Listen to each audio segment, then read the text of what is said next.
Good evening, everybody, and welcome to this week's episode of Talks with Julia. This is our solo episode for this week, and this is where we focus on topics that will help you to achieve both personal and professional fulfillment at work.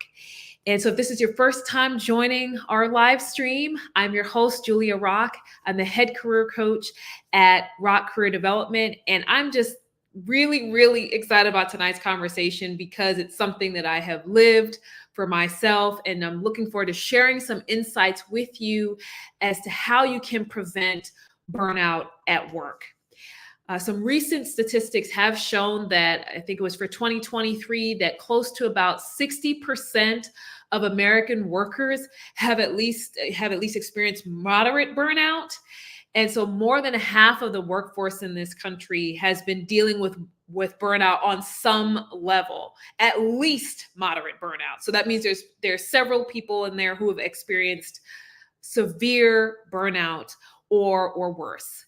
And so for me, I just think that is something that is so crazy for all of us to be experiencing. We're going to work trying to support our families and learn something new and add value, but then we find ourselves burning out in the process.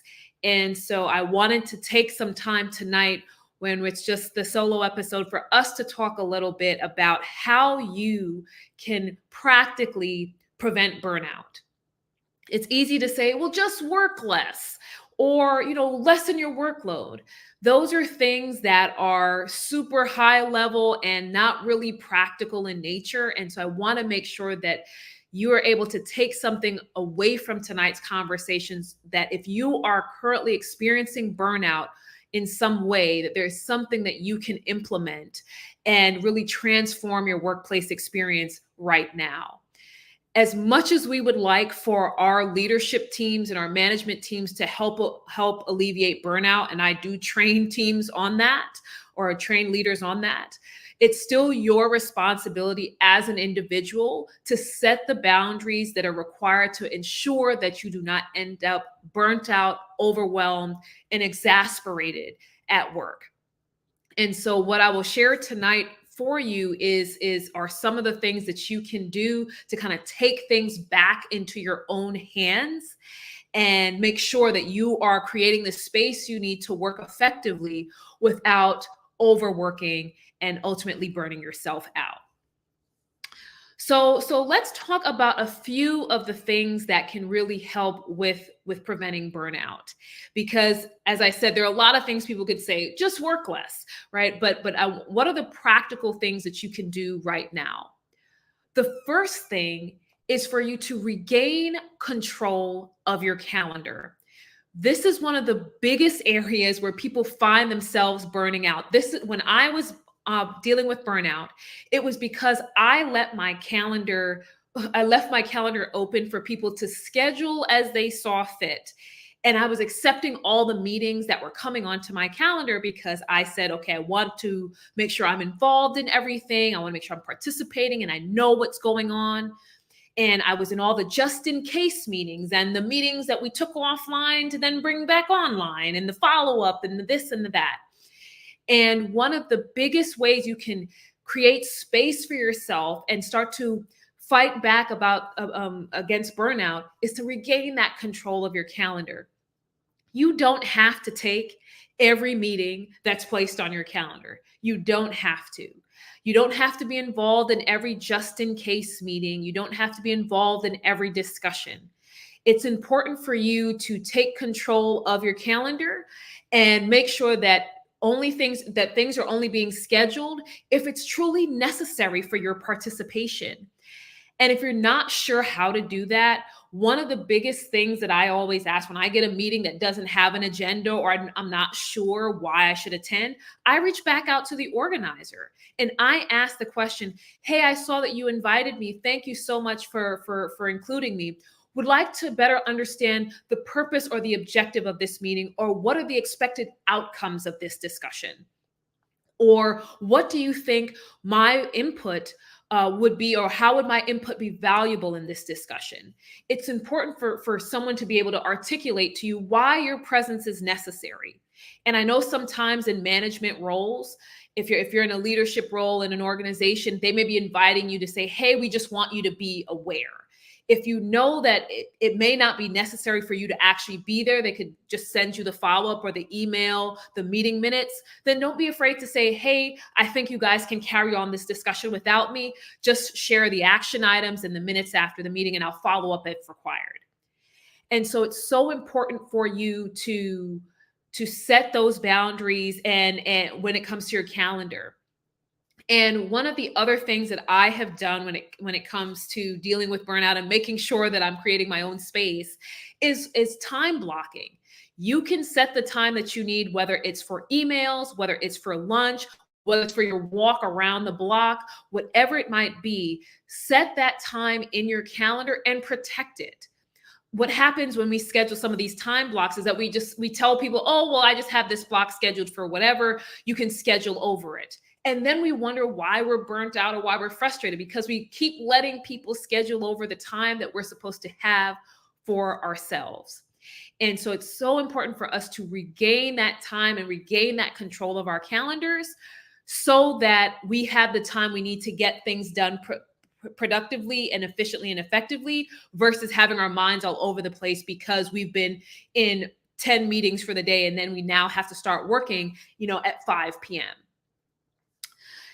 And another way that if you're feeling like, hey, you're being invited to some of these meetings and you're not really sure why, and you're not sure how to best decline, here are two go-to things that I also say.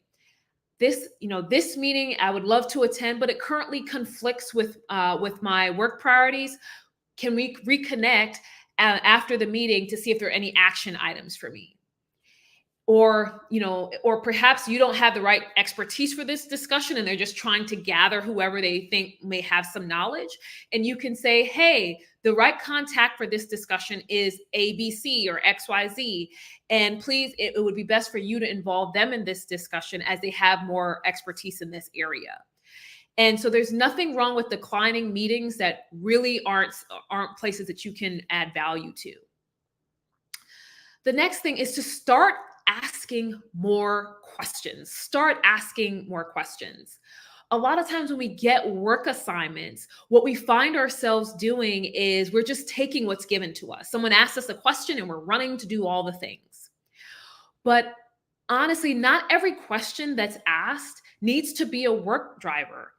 And I know it may seem like I don't want to push back, but don't be afraid to ask thoughtful questions. So some of the key questions that I ask, if I'm given a work assignment that I really don't understand, or if it feels like busy work, here are some of the questions that I like to ask. One, what question are we trying to answer with this given work assignment? What question are we trying to answer? And sometimes I'm able to add to that to say, is there another way that we could go about answering this question that doesn't require all of this additional analysis? Sometimes when people ask the question, they're not even really sure what they're trying to get to or what's already available. And so asking that follow-up as to what question are we trying to answer, once you have some context around the question, you may be able to say, oh, I have this right here, or we already did this. We already have this available. And that can prevent work from becoming, from you having a new work driver. Another question I like to ask is, what business decision will this drive? There are so many kind of just in case, and maybe if someone asks, and this just provides some additional flavor. It's important that if it's going to become a work driver that may cause you to have to put other tasks aside or add on to your current workload, it's important to understand what business decision is this going to drive. If it's not really to support any sort of business decision or some sort of meaningful value, then the follow-up is this something that we can then park till later? And so these are thoughtful questions that you can ask that actually shows some level of initiative and shows ownership of the process and your work, by trying to understand that, hey, I'm not just executing like a machine or a robot. I'm willing to ask the necessary questions to understand what is the value of the work that I do. And that's really what a lot of those questions that I shared, that's really what you're asking. Kind of the underpinning of that is, what is the value of the work that I'm about to do that has been assigned? Because if there's little value, then the question is, why am I doing it? And so just want you to have some things that you can ask tangibly in a discussion as to why do we need to do this work? The next thing is, right size your desk. You may have come into a desk that had a lot of things on it because perhaps your predecessor was an expert. And so they knew everything about everything. And so they could get a lot of things done. But if you're coming in new, and in order for you to execute on what your predecessor was doing, it takes you twice the time. And some of the work that your predecessor was doing may not have been valuable. This may be an opportunity for you to either delegate the task to some other group, or stop it altogether. I think a lot of times in environments, we focus on automating something or making it more efficient. But sometimes the efficiency play is just, stopping the activity if it's very clear that what I'm doing, or the task itself, is not delivering any additional insights or results or value to the stakeholders in the organization. And so you also being willing to, whether it's stop certain tasks, understand why certain tasks need to be continued. That also shows additional initiative. It shows leadership. It shows ownership. And it shows that you have an interest in being efficient and effective with the use of your time and the corporation or the company's resources. So don't be afraid to look at how you can right size your desk, and not just focusing, okay, can I automate something? Is there something you can completely stop? Is there something that can be delegated to another group where the work is best suited because they have the right skill set within that organization? So don't be afraid to right size your desk.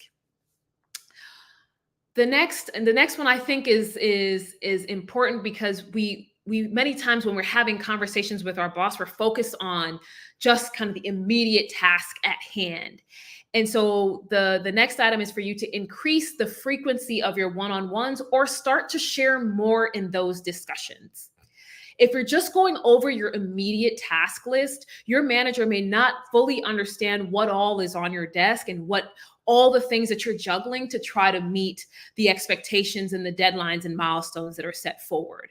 But if you increase the frequency of your one-on-ones, or you provide a more comprehensive list in those discussions, your manager can have a more holistic view of what you're engaged in, what you're participating in, what's driving your time, to then better understand, okay, well, if you have all this on your desk, there's no way that you're getting this done in the hours that are assigned. You're either overworking, or there's something that's potentially suffering. And so that creates a more constructive discussion that you can have with your boss about, well, what do we prioritize? What do we park? And trying to find some place to meet in the middle when it comes to the work on your desk. But your boss is not a mind reader. It's not possible for them to understand what's dragging you down, or what's causing you to burn out if you're not sharing things with them. And I fully understand that burnout many times it's not always tied to the work itself. There are plenty kind of outside factors, external factors that can play into it. But something like your workload, this is something that you can voice and have a discussion with your boss about. And you don't just have to take what they give you. And sometimes your boss may not fully understand that, hey, if I ask this question, it's going to drive this much work. It's going to take this much time. They may just not know. And so you saying something and speaking up about the time you're having to invest in all these various tasks, that will help to provide them with the right lens so that they can make a decision as to, hey, how can I best support you in managing your workload? And in addition to that conversation with your supervisor, kind of just sharing what's going on, another conversation that you can have is around getting more support. Is there someone else on the team who can take some of your workload? Is there another department? Is there something that your boss can then, can help with? And I think too often we feel like, okay, the work only has to come from your boss down to you. But in some of the best working relationships that I've had with my management, we have divided and conquered to say, hey, okay, well, if you work this piece of the presentation, I'll work this piece of the presentation. Let's put the pieces together. Let's do a run through and see how we can get the final product. And so there's nothing wrong with raising your hand and saying, hey, I need help. I can't do this all on my own. Or if I can do it all on my own, I can't do it in the time frame that's expected. So is it possible for me to get some help, some assistance with some of the tasks that are now on my desk? And this can really go a long way in ensuring that you're not overextending and overexerting yourself, and you're delivering the highest value you can. The problem with trying to juggle all of these things is that you may not be executing at the highest value you can. You may not be the most productive, especially if you're also feeling the mental drain and the mental weight of all the work that you're doing. And so asking to share the burden will allow you to kind of maybe snap back and really focus on the things that you're good at, focus on the things that you can get done well, and then working collaboratively with others to get the full project or the full scope of work complete. Next, it's important for you to set life boundaries. And I really want to pause here because many times the comments are, oh, well, just leave work at work. And that sounds nice in theory. But for a lot of people, depending on the role that you have, the idea of just leaving work where it's at is not something that's feasible all the time. Maybe sometimes. But there are other times when work does come home with you. You have to finish something at home in order to get it done for the next day. And so when it comes to setting life boundaries, it's important to say, if I'm going to bring this work home, this is the time frame that I'm going to devote to it. I'm going to devote an hour, 2 hours, whatever it might be, but I'm going to devote this time to this thing. And then I'm going to close the laptop, turn off the computer, and go and spend the time I need with my family, with my loved ones, or just to take care of personal matters that are necessary. You have to remember that you are a whole person.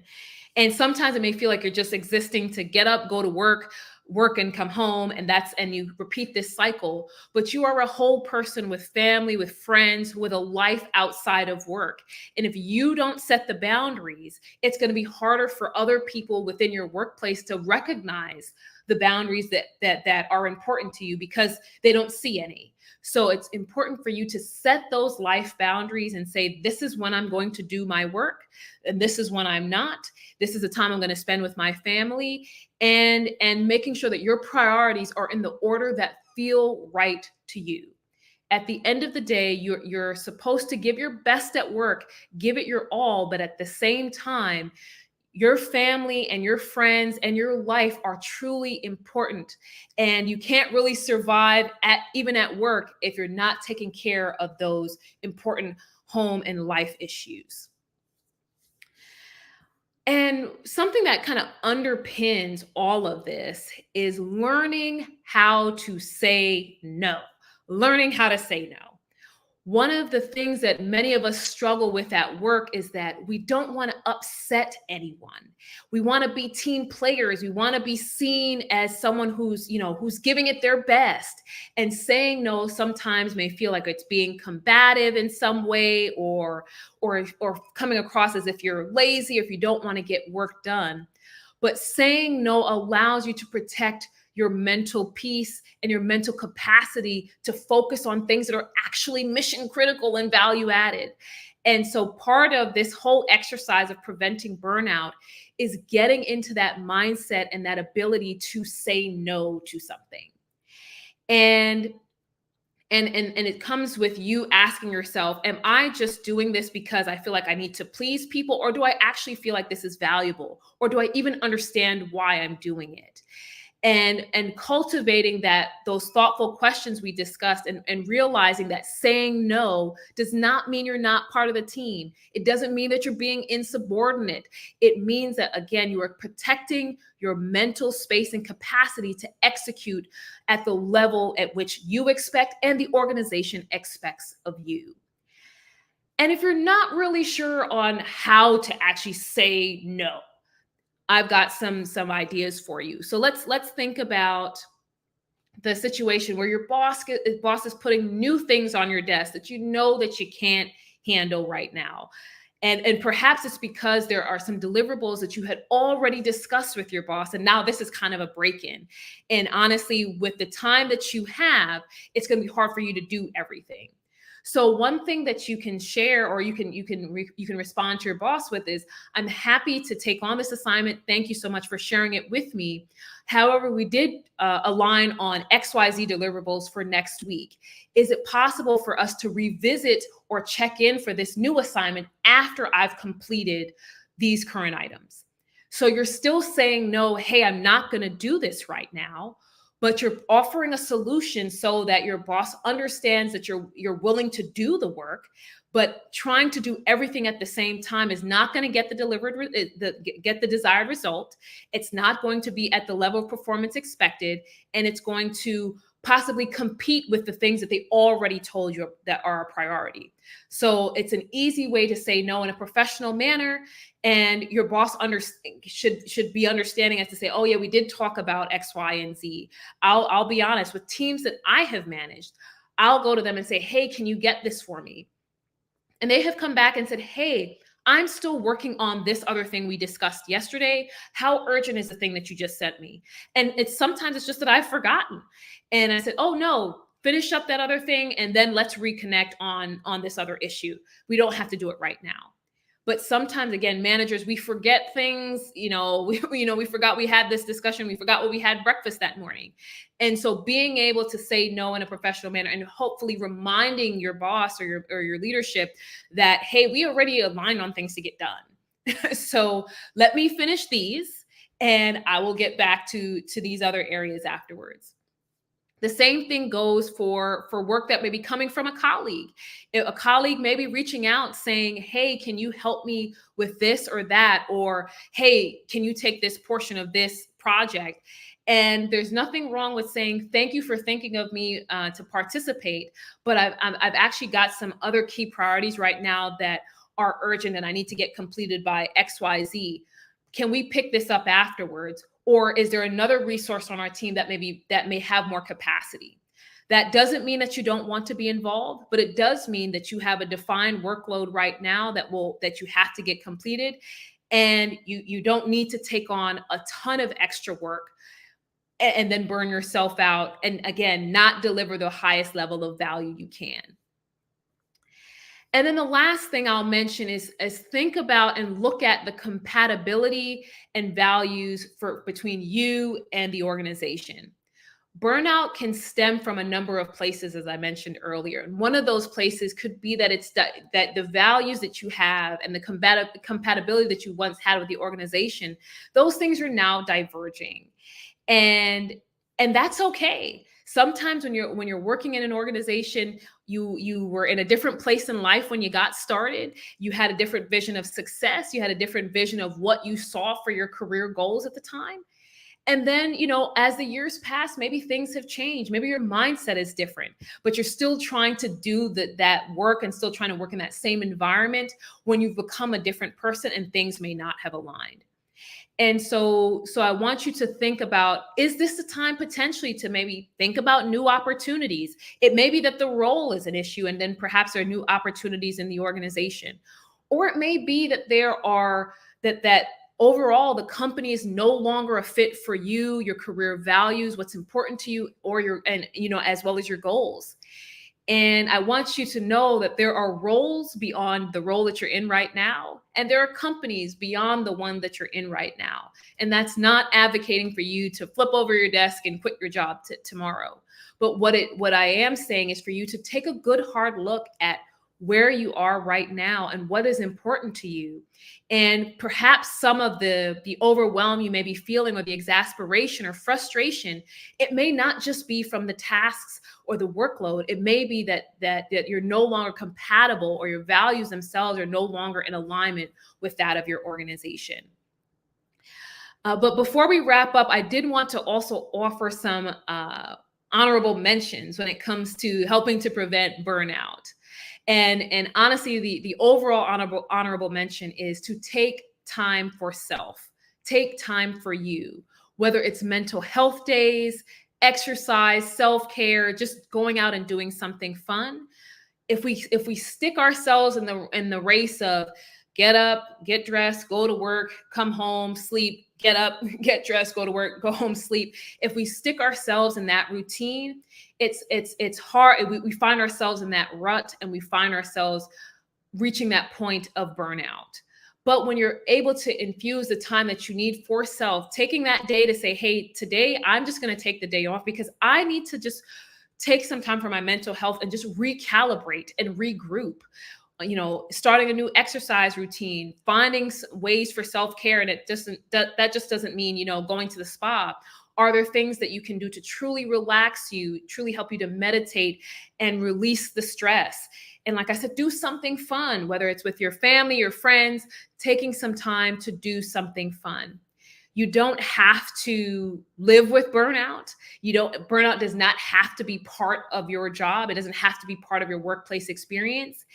And I want to just recap on some of the things that you can do today, or start, at work tomorrow, things that you can implement right now to help limit the burnout you're experiencing. 1, regaining control of your calendar, setting those blocks in your calendar, making sure that you are taking time for the things that are important for you, for lunch, whatever it might be, but also making sure that you're not accepting every single meeting that comes your way. You start asking more questions. Not every question you get asked for a work assignment has to be an actual driver of work. It may be that someone just doesn't understand what information is already available to them. So start asking more questions. Right size your desk. Are there things on your desk right now that could be completely stopped, that you don't even have to automate? Are there things that should be delegated to another organization who has the right expertise? Really look for ways to ensure that the work that's on your desk are things that are truly valuable to the role that you've been assigned. Increasing the frequency of the one-on-ones that you have with your management, or sharing more in those discussions. It may be that your boss has no idea the depth of work that you're already working on, because they're only seeing maybe a truncated list during your current one-on-ones. So making sure that you're going into those discussions with something a little bit more holistic and more expanded, so they know how many things you have your hands in. Ask for support. Ask for help. It's so important for you to ask for the help that you need to make sure that you're getting things done, that you're not trying to be a one-man band when it's not absolutely necessary. There may be team members who are nearby with capacity who can take on some of that workload. Set life boundaries, making sure that even if you have to take work home, that you're drawing a line in the sand to make sure that you're spending time on things that are important to you at home, and you're able to get your work done. But those two things do not have to fully blend together. So set those life boundaries. And as I mentioned, underpinning all of this is learning how to say no. And getting comfortable with the fact that no is a complete sentence, and saying no to work that's being assigned does not mean that you're not a team player. It doesn't mean that you don't like your job. It doesn't mean that you're being insubordinate. What it means is that you are protecting the time and capacity you need to execute at your highest level and deliver the value that your organization expects of you. And then lastly, look at the compatibilities and values in your organization, between you and your organization. So is it that things have now diverged, and the compatibility that was once there, and the values that were once there, they're no longer the same? And is this a time for you to start to look for new opportunities? And that doesn't mean that you're a quitter. It doesn't mean that, oh, I'm giving up on this job. What it means is that you have grown and evolved professionally, and maybe where you are right now is not conducive to where you have grown to. And we talked a little bit about honorable mentions. One is taking time for self. And the other thing that I also want to mention is making sure that you're finding your people. Who's in your community? Who are people that you can lean on, people that you can share things with, people who can maybe understand your perspective and what you're going through. Having people that you can talk to when you're dealing with this, with heavy workloads, or you're feeling burnt out, or you're feeling this disconnect at work in terms of values or compatibility. Having people to talk to about that can make this process a little bit easier. They can provide, things that they've done. They can provide some insights as to what has happened when they've said no, or questions that they've asked. So they can actually help you through this journey. So find your people, find your community, and leverage your network to have these discussions. And it doesn't have to be just professional colleagues. It can be people who are in your family, your friend group, but just people that you can lean on and glean some insights from. And so with that, I want to say thank you so much for joining tonight's conversation. Really, really excited. If you missed anything, there will be a replay, so make sure that you catch that. You can feel free to DM me any questions that you might have, or you can email me at hello@rockcareer.com. Also, my applications for my coaching program are open. So if you would love more information about that, please feel free again to email me at hello@rockcareer.com. It's the program is to help you successfully transition your career into something more lucrative and fulfilling. And so would love to hear from you. So thank you guys again. And we'll be back on Thursday with our guest episode. So stay tuned.